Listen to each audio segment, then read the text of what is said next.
Assalamualaikum warahmatullahi wabarakatuh. Ketemu lagi di perkuliahan praktikum CAD kita kali ini.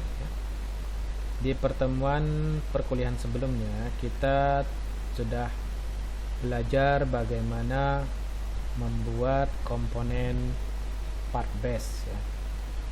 Maka di pertemuan kita hari ini kita akan melanjutkan membuat komponen selanjutnya dari alat yang disebut masinis jack, yaitu part swivel dan bolt ya. Jadi dari alat yang disebut masinis jack ini ya, kita kemarin sudah membuat komponen namanya part base ya, dengan gambar detailnya seperti ini. Dan hari ini kita akan membuat gambar model 3D, detail model 3D untuk swivel dan bolt ya. Swivel dan bolt ya, ini gambar detailnya. Oke. Seperti biasa ya, kita aktifkan inventor. Kemudian sebelum kita mulai, biasakan kita cek project yang aktif adalah project dari folder project yang kita pakai sebelumnya, yaitu untuk membuat desain masinis jack ini. Kalau sebelumnya kita sudah mengaktifkan file projectnya, berarti kita tinggal cek ya. Misalnya file projectnya yang udah kita buat ini ya, berarti untuk mengaktifkan file project ini tinggal kita klik 2 kali supaya tandanya kecentang di sini. Kalau ada tanda centang di depannya, ini berarti bahwa file project yang aktif adalah file project dari folder project yang akan kita pakai sebagai tempat menyimpan semua data-data desain dari masinis jack. Kalau udah, kita klik done, klik open ya. Pastikan lagi bahwa lokasi foldernya sudah benar ya. Kemudian karena ini adalah untuk membuat model 3D baru dari part selanjutnya dari alat masinis jack, berarti kita klik ya. Bisa kita cancel atau bisa juga kita klik langsung di sini ke start new file. Kemudian klik lagi di template standard.ipt lalu create. Ya, kita cek di sini dengan klik home view. Lihat, karena di pelajaran sebelumnya kita sudah membuat modifikasi dari template part sebelumnya sehingga tampilan home view-nya seperti ini ya. Berarti kita tidak perlu lagi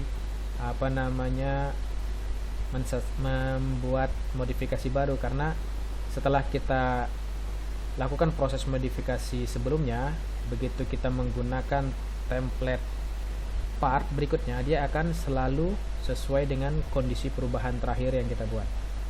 Oke, kemudian kita lanjut. Kita saat ini akan belajar membuat model 3D yang kedua ya, part model 3D yang kedua namanya swivel ya. Jangan lupa sebelum kita mulai kita save ya, arahkan ke folder komponen. Di sini kita simpan dengan nama swivel. Oke, lalu save. Nah, kalau udah, kita lihat ya, model swivel seperti ini. Kita klik, kemudian kita klik start to the sketch. Pada saat dia muncul jangan langsung pilih ya, kita betulkan dulu view-nya dengan klik home view. Oke. Kemudian kita klik salah satu plane-nya. Kita pilih yang ini, YZ plane. Oke. Lalu kita lihat di sini bentuk fiturnya seperti ini ya. Dengan tebalnya 32, di sini juga 32. Radius bawah ini 22. Kemudian lubang tengah ini 16. Oke. Kita buat dulu sini circle. Klik. Buat seperti ini. Kita lihat di sini kan radiusnya 22. Kita klik dimensi. Begitu kita klik di sini kan diameter ya. Bagaimana mengubahnya supaya dari diameter menjadi radius? Tinggal klik kanan, pilih dimension type, ganti ke radius ya. Oke, kalau udah ketik dia 22. Oke. Oke, lalu kemudian kita geser sedikit, lalu klik lagi toolbar line ya. Pertama-tama kita buat sembarang dulu titiknya ya, klik sini, lalu buat garis sembarang seperti ini. Oke, lalu kalau udah, kita constrain dengan constrain tangan, klik line terhadap lingkaran, juga line terhadap lingkaran. Kemudian di sini kan jaraknya sini 32 ya. Lalu jaraknya dari ujung terbawah sampai ke ujung atas ini kan 72. Oke. Kita klik dimensi, lalu klik ini terhadap terluar. Lihat sampai muncul tanda lingkaran dan ada gambar dimensi. Klik, baru geser ke kiri atau kanan. Lihat tadi jaraknya berapa? 72. Kita klik ketik di sini 72. Lalu bagian atas nih 32 ya. Masukkan dimensinya 32. Lalu dia posisi ini harus posisi midpointnya harus tegak lurus ya terhadap, harus lurus secara vertikal terhadap titik pusat. Ini bisa kita buat dimensinya. Klik ujung ini, kemudian klik lingkaran ini. Ya. Berarti jarak ini itu setengah dari ini. Berarti kita tinggal klik dimensi yang 32 ini, kemudian dibagi 2. Oke, ya seperti ini. Lalu kemudian di bagian ini kan yang tengah ini ya, harusnya kan nggak perlu ini. Ini bisa kita potong menggunakan split. Lalu klik, lihat di sini ada 2 tanda cross ya. Berarti nanti akan terpotong di bagian itu. Klik. Lalu kita klik, lihat sekarang ini sudah terpisah antara bagian lingkaran ini dengan bagian lingkaran ini. Ini kita klik ya bagian lingkaran yang udah terpotong ini, klik, kemudian ubah menjadi construction line. Oke, sehingga nanti area yang akan terpilih adalah area yang ada garis continuous ini. Kalau udah, kita klik finish sketch, kemudian zoom all. Lalu kita lihat juga di sini, ini pada saat kita extrude harus dengan ketebalan 32 juga. Kita klik extrude, pilih extends-nya distance. Lalu ini ganti ke symmetric. Di sini extrude-nya adalah 32. 32 kalau menggunakan symmetric berarti arah ke sini 16, arah ke seberangnya juga 16. Kemudian klik OK. Ya. Lihat posisinya seperti ini. Kemudian kita akan membuat lubang ya. Lubang ya dengan konsentrik satu titik pusat terhadap lingkaran yang ini dengan diameter 16. Ya. Di sebelumnya kita membuat lubang dengan referensi point. Sekarang kita coba akan membuat lubang tanpa perlu referensi sketch. Kita klik hole. Pastikan bahwa tipe hole-nya ini masih simple hole. Kemudian sheet-nya juga masih non. Lalu kemudian di sini tadi diameter lubangnya 16 mili. Ganti di sini jadi 16 mm. Kemudian termination-nya masih true all. Lalu kita tempatkan misalnya sembarang dulu, klik. Kemudian supaya dia benar-benar konsentrik terhadap garis lingkaran ini, berarti kita klik aja di sini.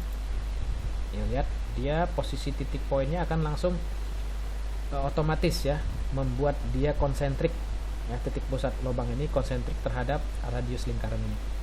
Kita cek. Oke, udah. Kalau udah kita klik OK. Kita cek ya. Di gambar jarak antara titik pusat lubang dengan bagian atas adalah 50. Kita cek ya. Klik di tab inspect, lalu klik measure, klik permukaan atas, kemudian arahkan ke bagian lubang ya.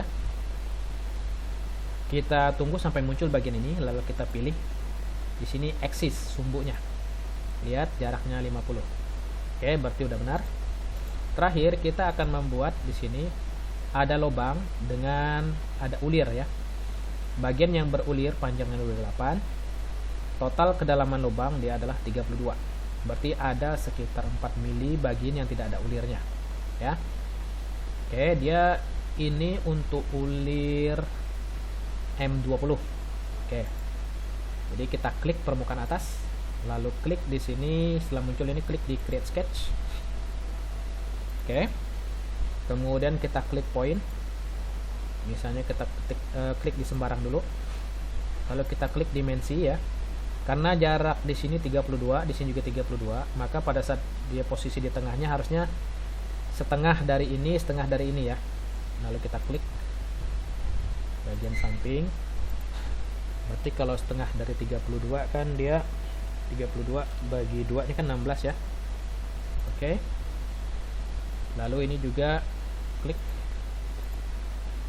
Karena dia sama, ini kita klik sini. Oke. Ya. Coba kita cek di parameter supaya nanti bisa otomatis. Ya, kondisi di sini fx ini supaya kelihatan lebih jelas, kita coba keluar dulu. Kita klik kanan di dimension display, ganti ke expression biar kelihatan di sini D berapa. Klik lagi di parameter ya. D13 itu kan bagian samping ya. Bagian samping di D13 berarti dia berhubungan dengan D4 pada saat proses extrusion 1. Jadi di D4 ini kita copy. Lalu di sini di D13 ini kita ganti dengan D4. Jadi setiap ini berubah, di D4 ini berubah, ini juga D13 akan menyesuaikan. Kemudian D14 ini adalah bagian dari sketch tadi ya. Kita buat 32. 32 berarti sketch di sini D2. Copy. Lalu di sini kita klik ya. Paste. Lalu kita tinggal bagi 2 juga. Ya, enter. Dan ini juga dia akan menyesuaikan dengan kondisi sketchnya tadi. Ya. Kalau kita lihat ini kan tadi kondisi sketchnya kan di sini ya. Berarti jarak ini kan tadi sesuai dengan sketch yang D2 ya. Maka jarak di sini untuk poinnya juga ini setengah dari jarak sketch ini. Sedangkan bagian yang ini ya, titik poinnya setengah dari extrude-nya ya. Oke, berarti kalau udah kita klik done. Lalu kita finish sketch. Kemudian kita klik di tab 3D model, lalu klik lagi hole. Nah, di hole ya, lihat di sini karena lubangnya ada pembuatan ulir, maka kita setting type hole-nya ke tapered hole ya. Dan karena di sini dia tidak ada perintah untuk membuat counter bore ataupun counter sang, berarti sheet-nya pilih masih di none. Kemudian di thread pilih type-nya ke isometric profile. Lalu size-nya, lihat di sini karena ukuran ulirnya adalah M20, berarti size-nya kita ubah ke 20. Ya, lihat designation M20 kali 2,5 pitch. Ini adalah kondisi ukuran ulir untuk baut standar M20. Oke. Pastikan juga posisinya kan dia tidak full depth ya. Jadi ulirnya tidak full sepanjang lubang, berarti ini nggak perlu dicentang full depth. Kemudian direction, di sini kan ada left hand, right hand. Kondisi aktif adalah right hand, artinya ulir kanan. Kalau left hand ini ulir kiri. Jadi kita pastikan bahwa yang aktif adalah ulir kanan. Kemudian panjang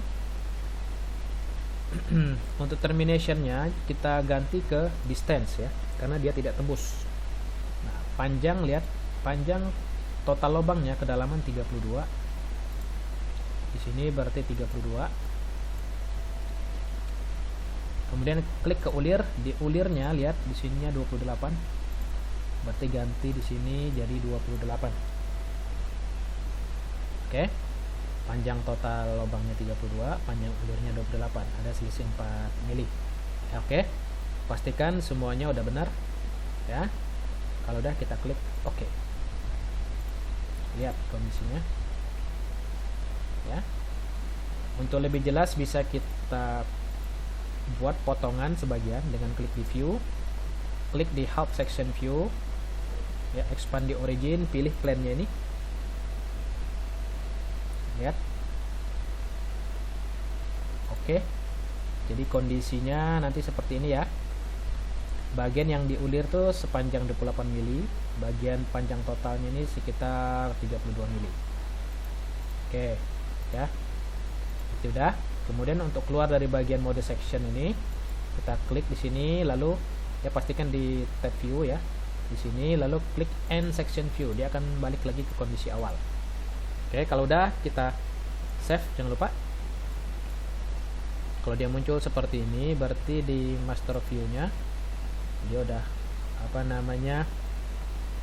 save ya. Coba kita klik di sini dulu, baru kemudian balik lagi ke master, kemudian save, supaya tidak muncul lagi tadi view-nya dalam keadaan kekunci ya. Oke, kalau udah, berarti modelnya sudah kita buat sesuai dengan dimensi ya.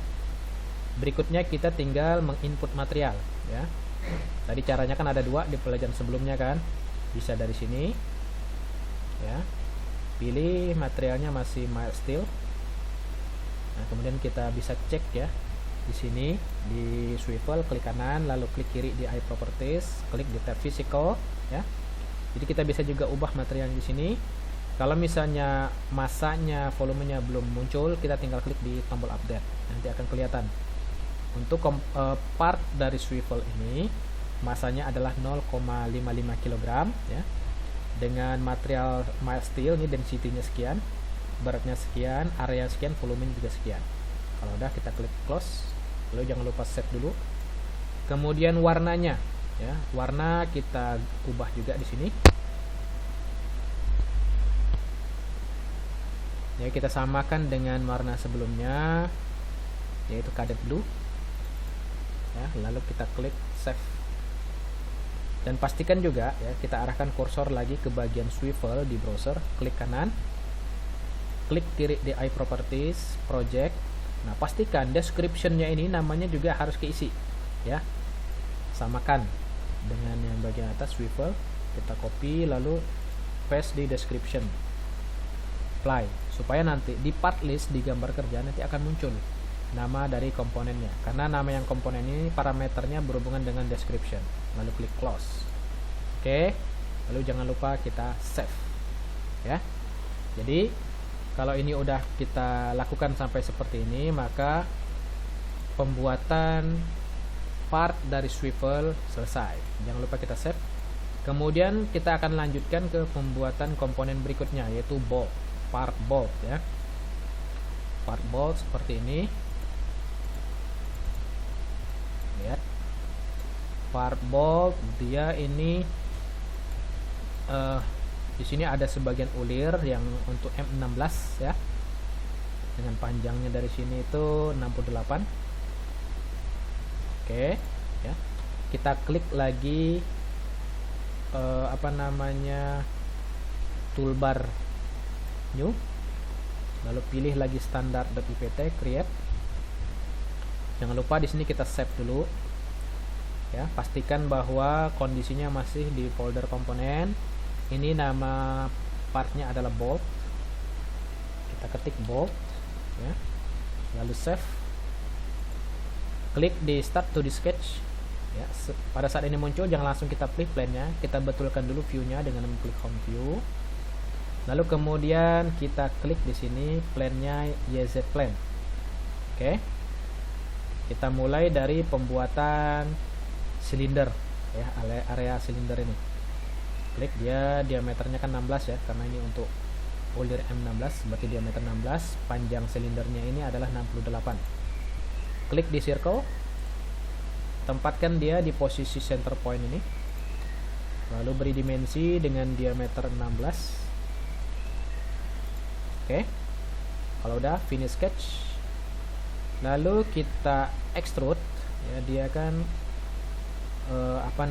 panjang silindernya kan 68. Klik extrude. Nah, ini kita arah balik ke sana ya, klik, atau boleh juga sih arahnya ke sini, nggak apa-apa. Kita sini buat 68. Oke, 68. Oke, lalu berikutnya ya, kita akan buat di sini segi 6 ya, segi 6 dengan panjang jarak dari sisi ini ke sisi ini itu 25 ya. Kemudian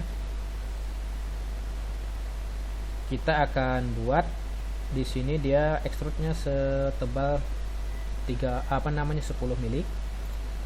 berarti kita masih bisa memanfaatkan ya. Kita atur view-nya ke sini, klik permukaan yang ini, lalu klik create sketch. Nah, kemudian kita pilih ya dari kelompok rectangle ini, pilih polygon, pastikan bahwa sisinya ada 6. Kemudian kita pilih yang ini ya, circumscribe. Klik titik pusatnya di sini. Pastikan dia di sini ya. Pastikan bahwa constraint vertikalnya. Kalau ininya ini berarti kita ganti ke sini ya. Satunya. Pastikan ini harus ke kunci supaya dia tidak muter. Lalu kita ikat dengan dimensi, jarak dari sini ke sini sesuai gambar tadi adalah 25. Ketik 25. Oke. Kalau udah, kita klik finish sketch. Kemudian tadi extrude ya dengan ketinggian 10 mili, extrude. Ganti di sini jadi 10. Kalau udah, kita klik oke. Ya. Ini sudah hampir terbentuk ya. Tinggal kita akan membuat, nih ada bagian yang dia harus dibuat chamfer ya dengan sudutnya 30 ya. Jadi jarak radius ininya 25, jarak diameter dari sini ya, batas ini sampai chamfernya 25. Di sini caranya ya, tinggal kita aktifkan lagi origin. Plane-nya tadi yang ini masih YZ plane. Klik create sketch. Ya, kemudian di sini ya arahkan kursor ke sini, kan ada slice grafik atau F7. Jadi untuk mengaktifkan slice grafik bisa kita ketik tombol F7 atau kita tekan aja tombol ini slice grafik. Oke. Kemudian di bagian sini untuk memunculkan ya garis bantu sumbu ya, di sini kita arahkan kursor ke bagian origin, pilih di sini ya X axis, klik, lalu pilih project geometry, lalu ya klik kanan, oke, lalu klik garis garis bantuan tadi ini, klik, ubah menjadi garis sumbu ya. Oke.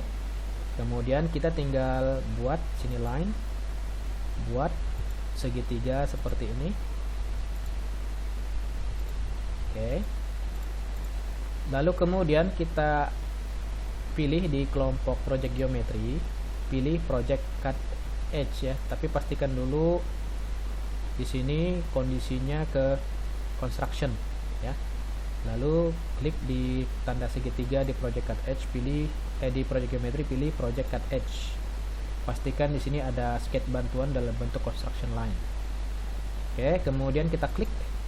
Pastikan ujung dari segitiga ini. Kemudian kita berikan dimensi terhadap garis sumbu. Masukkan nih diameternya adalah 25 ya, seperti ini. Tik 25. Kemudian berikutnya kita buat sudutnya, garis vertikal terhadap garis miring ini sudutnya 30 derajat. Oke, lalu kemudian kita tinggal constraint dengan collinear constraint. Klik ini terhadap sisi ini, lalu ini terhadap sisi ini. Oke. Pastikan di sini ada keterangan fully constraint. Kalau udah, kita klik finish sketch. Kemudian klik di revolve. Pastikan di cut ya, kondisi aktif. Lalu kemudian kalau udah ya, pastikan di sini udah muncul seperti ini, lalu klik OK. Nanti akan ada bagian yang terpotong seperti ini. Kita klik tampak samping akan seperti ini ya. Lihat, sudah sama kan seperti ini. Terakhir kita tinggal membuat ulir dan ada chamfer sedikit di bagian sini. Oke, kita klik home view. Di sini ulirnya adalah M16 ya, jaraknya dari bagian sini ke sini itu 20. Jadi panjang ulirnya hanya 20. Untuk membuat ulir kita klik di toolbar thread ya. Kemudian pastikan nih thread length-nya kan tidak full length. Kita clear di full length. Panjangnya dia kan 20 tadi ya. 20, ingat 20. Kemudian face-nya ya, kita arahkan dia di sini. Klik di bagian face supaya aktif, lalu klik di sini. Ya. Arahkan di sini tapi mendekat ke bagian bawah. Klik. Lalu di specification pastikan di thread type-nya pilih isometric profile, ini 16. Untuk ulir M16 thread standarnya atau pitch standarnya adalah 2. Jadi kalau untuk baut standar dengan ukuran M16 ini pitch standarnya adalah 2. Ya, pastikan ini right hand ya, ulirnya tipenya ulir kanan, lalu klik apply. Oke ya, lihat ulir sudah terbentuk. Kemudian terakhir kita tinggal membuat chamfer ya, dengan ukuran chamfernya ini adalah 1,2. jadi klik di chamfer, klik di sini, lalu masukkan distance-nya 1,2. apply.